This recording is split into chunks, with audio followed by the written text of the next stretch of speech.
You know that feeling when life just stops listening? Let me tell you about a man named Frank. Frank was a retired firefighter from Ohio. Burly hands, quiet laugh, the kind of guy who could fix a broken faucet or pull you out of a burning car without breaking a sweat. But this story isn't about what Frank could do. It's about the one thing he couldn't. See, Frank's wife, Elena, had Alzheimer's, and every morning she'd wake up and look at him like he was a stranger. "Hello," she'd say. "Do I know you?" And Frank would smile. "Yeah, honey, you know me." But she didn't. One Tuesday, Elena wandered outside in her slippers. Middle of December. Snow coming down like torn paper. Frank found her 2 blocks away, shivering by a mailbox, asking for directions to a house that burned down 20 years ago. He wrapped his coat around her. She flinched. That flinch. That was the moment helplessness stopped being a word and started being a room he lived in. He tried everything. Doctors, memory games, old photo albums. Elena would stare at their wedding picture and say, "They look happy. Who are they?"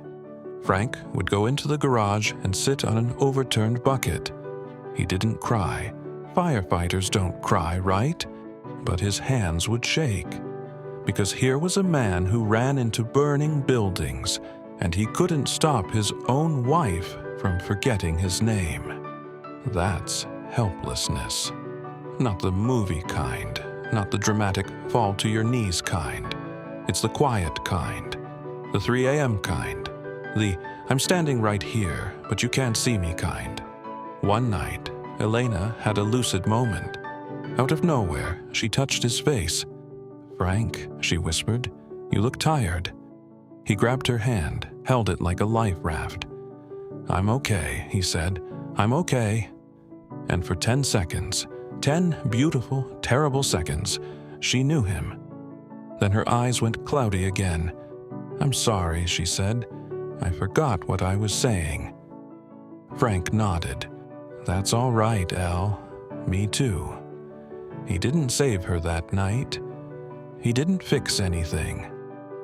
But here's the thing about helplessness. It doesn't mean you stop showing up. It means you show up anyway. With empty hands, with a broken heart, with a cup of coffee and a lie that tastes like hope. It's gonna be okay. Frank kept showing up, till the very last day. When Elena opened her eyes one final time, looked at him, and said clearly, "There you are. I've been looking for you." She smiled. Then she was gone. Frank sat in the empty room for an hour. He didn't cry then either. But later, in the garage, on that same overturned bucket, he let out a sound. Not a sob. Something older. Something human. Helplessness didn't win. It didn't lose either. It just was. And Frank? He learned that sometimes the bravest thing you can do is admit you can't do anything. And then do the next small thing anyway. Make the tea. Hold the hand. Stay. Because helplessness isn't the end of love. It's the shape love takes when it runs out of tricks.